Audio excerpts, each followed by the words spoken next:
Ryan Reynolds here from Mint Mobile with a message for everyone paying big wireless way too much. Please, for the love of everything good in this world, stop. With Mint, you can get premium wireless for just $15 a month. Of course, if you enjoy overpaying, no judgments, but that's weird. Okay, one judgment. Anyway, give it a try at mintmobile.com/switch. Upfront payment of $45 for 3-month plan, equivalent to $15 per month required. Intro rate first 3 months only, then full price plan options available. Taxes and fees extra. See full terms at mintmobile.com.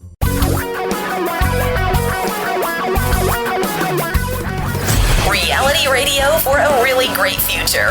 We're talking real money. Hi, welcome to the Talking Real Money Daily Podcast. Again, I'm Don McDonald. It's so nice to have you listening in. Thank you. Share the podcast with people. Tell everybody. Go to talkingrealmoney.com and learn some more stuff. Listen to other podcasts. Have a great time. There you go. All right. Sorry.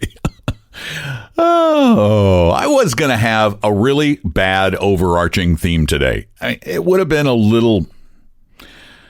maybe a little too cerebral, maybe a little too much, as Tom says, inside baseball in the weeds. So I decided after the call, and I got a question, a written question and a call. I decided to go with those because the written question relates to what I discussed yesterday, and the call is just a good one. Well, actually, it's not a call. It's 2 calls from the same person. So we're going to do both of those. Yesterday, I talked a little bit about the brouhaha that the Wall Street Journal and the New York Times and the SEC were embarking on with MCSI and their index funds, particularly their all company world index or ACWI index. They were being criticized for succumbing to some Chinese pressure and adding a little more in the way of Chinese stocks to the index. And I was talking about how China's market cap is pretty darn small in the grand scheme of global index funds, and I should have clarified slightly. Here's the note. Hello, Don. Hey, you got my name right, opposed to the caller who started with Tom. We'll get to that in a minute. Truly love the work you do. I listen as I walk to and from work, and it's great company along the way. Thank you. In a recent podcast, you made a reference to the change made by MSCI to its ACWI index, and that adding more Chinese companies made little difference because China is 3.7% of the world's market capitalization. I wanted to find that information, and I continue to come across information at Seeking Alpha that does not coincide, and I'm curious what information you're referencing in your comments. What Seeking Alpha is showing you, and others are showing you, is the total market capitalization of China. China is a really tricky market to measure in terms of market capitalization because so much of its market capitalization is closed. It's opaque. It is incredibly illiquid. It may not even be legitimate. The Chinese reported global percentage of market cap is around 7%. But bear in mind, about half of that is totally internal to China. Markets in which foreign investors cannot play. Only about 3.5% of China's publicly traded companies or publicly traded worth or a publicly traded percentage of GDP. It's called investable GDP, investable gross domestic product. And so China, an investable gross domestic product, they are not one of the top 2 or 3 economies, but they are in terms of total reported GDP. We want to be very careful with China. We really do, because the Chinese economy is slightly aberrant. Well, no, it's not slightly aberrant. It's dramatically aberrant. The Chinese economy is a closed economy. It's a controlled economy. It is not a true free market economy. Much of what they do is subject to the whims of the government. And so while we have China in portfolios, it's a very small percentage. I mean, a very small percentage. I was just looking at Dimensional Fund's global equity portfolio, and while the ACWI has the percentage of Chinese GDP or Chinese stock value to the rest of the world at 3.7%. The last report I had from DFA showed their percentage at well under 2%. So they're being even more conservative. So I really wouldn't worry too much about China, because if you have a properly diversified portfolio, you'll have some of it so you can take advantage of it, but you won't have a lot of it. 855-935-TALK. That's a very important number, because that gets you to this program 24 hours, or this podcast 24 hours a day, 7 days a week. And I try to answer. As a matter of fact, I think I've answered every question so far on the podcast.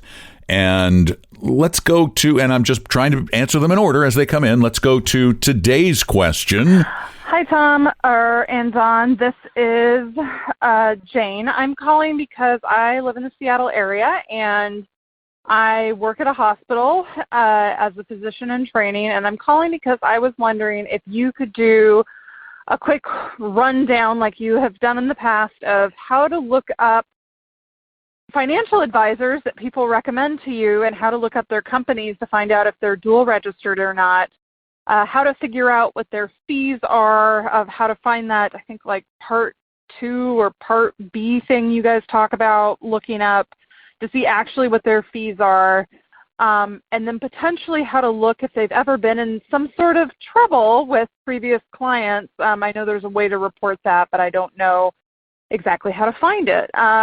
And part of the reason I ask is because I am a resident at one of the Seattle hospitals, and I fall into a group of people who, you know, we have finished school, we come out of med school with at least 6 figures worth of debt.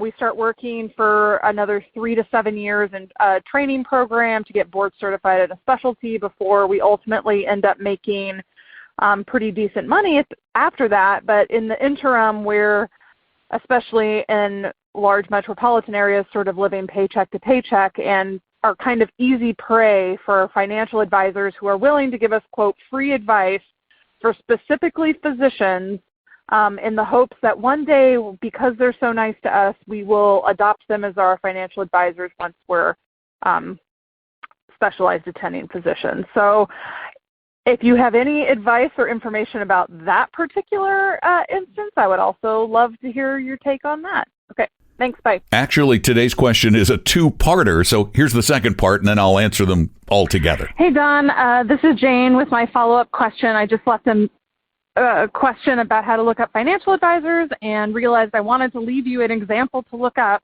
This is someone named, and they work for the Affinity Group LLC. So how do I figure out if this guy is legit or not? I edited that to take out the person's name. You probably won't understand the firm name, but I'll tell you what that is. And thanks, Doc, or new Doc. Well, you're still a doc, right? You're a doctor. Congratulations on all that hard stuff. And yeah, people will try to take advantage of doctors. Here's one of the problems being a doctor. You have to work your tail off and be very, very good at what you do. You have to be better than almost anybody at what you do. How do I know this? Well, I have a doctor in the family, and I watch Grey's Anatomy. So I know, people could die. You've got to be careful. And you don't have time to deal with your investments, so you rely on some expert. And these experts in air quotes, come out of the woodwork. They love doctors. That's why my friends who are doctors, and I do have many, my father, my stepdad who's a doctor, I try to get them to go to somebody who is truly a fee-only 100% fiduciary advisor. And most of these folks, I caught myself, most of the folks out there who are soliciting your business, including the one you talked about, Dr. Jane, are not 100% fiduciaries. The company you mentioned, Finity, well, that's just a corporate name. It's just a DBA. It's an LLC. They're not registered with anyone that I can find under that name. They are not registered with FINRA, with the Securities and Exchange Commission, with the state, with anyone that I can find under the name Finity. However, they do clear their stock trades. Oh, wait, stock trades. Could that mean something? Yes, it could. They do clear their stock trades through a company called Cambridge, and Cambridge also acts as their investment advisor. Now, where did I find all that? Well, the first thing I did was I went to BrokerCheck, which is broker. You just type in BrokerCheck in a browser. It'll go right to it. And I typed in the guy's name that I cut out. I found that he works for a company called Cambridge. And I went, well, wait a minute, where's Finity? Well, it turns out that there is no registration anywhere for Finity. There is for Cambridge, and it's a very large broker-dealer. It's a very large RIA that allows smaller companies like Finity to hang their hat with somebody else, or should I say their two hats, because this is a two-headed advisor. That's what I'm going to start calling them, two-headed advisors, because they can wear two hats at the same time, or appear to. See, on one hand, Cambridge is an investment advisory firm.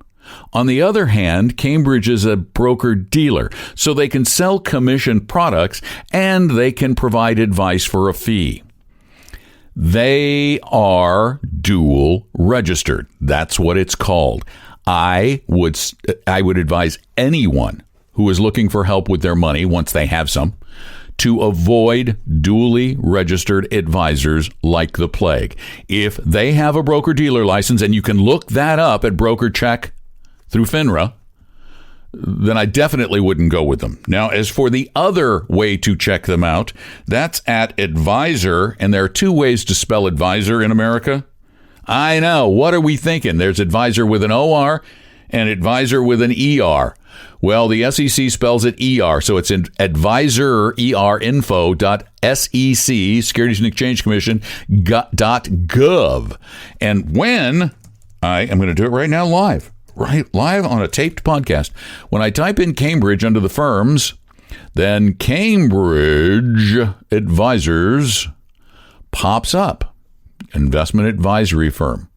Now, there are a whole lot of Cambridge advisors, so I'm going to narrow it down. The way you can narrow it down is you type in the broker or the advisor's name. In this case, I'll type his in, and it will give me the firm for which he works. Now, in this case, it's Cambridge Investment Research Advisors. You see, now we know a little bit more about the firm. Cambridge Investment Research Advisors. Now we can go under firm again, type in Cambridge Investment, and that's enough.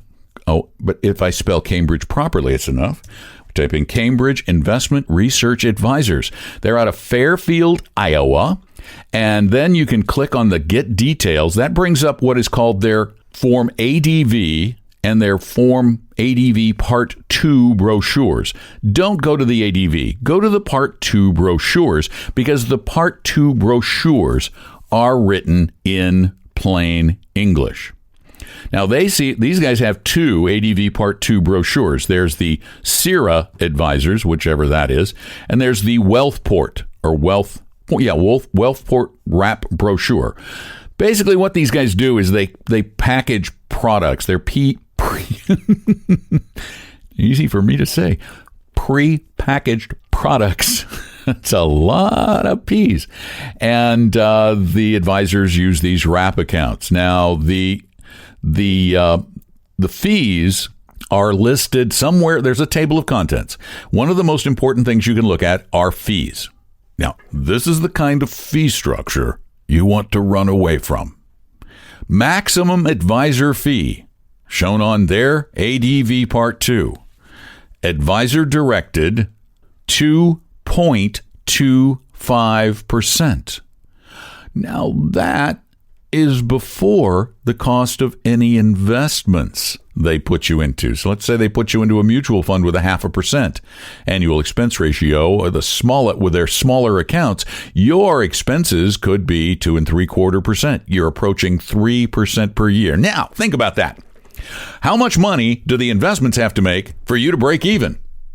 Just break even. Yeah, 3%.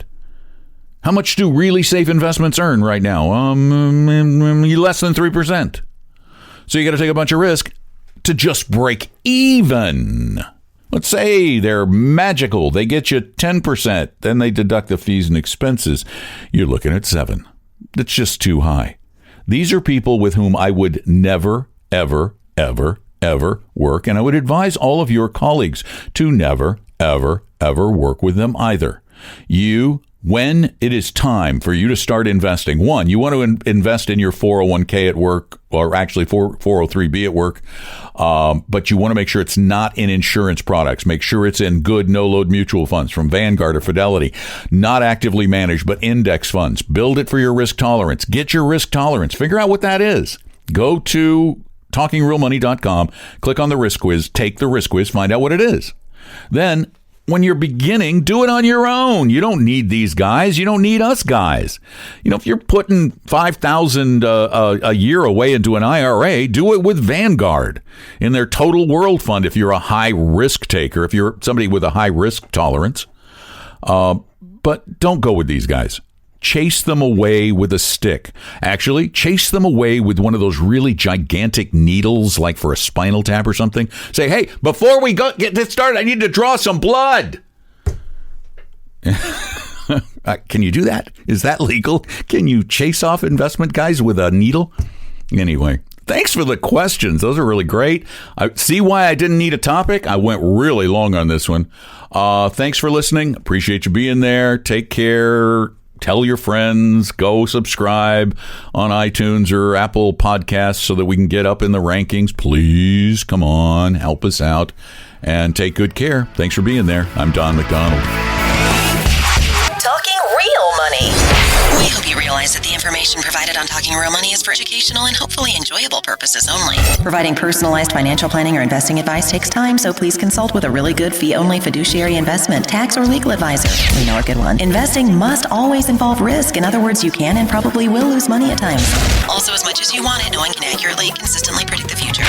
So past performance doesn't tell you a darn thing about what the future will bring. Unlike many other programs that say something similar, Talking Real Money is not trying to get you to buy or sell any financial products or securities. Instead, the program is provided as a public service by Vestry, a fee-only registered investment advisor. Thanks for listening, and please visit talkingrealmoney.com for more information and disclosures. Are we done now?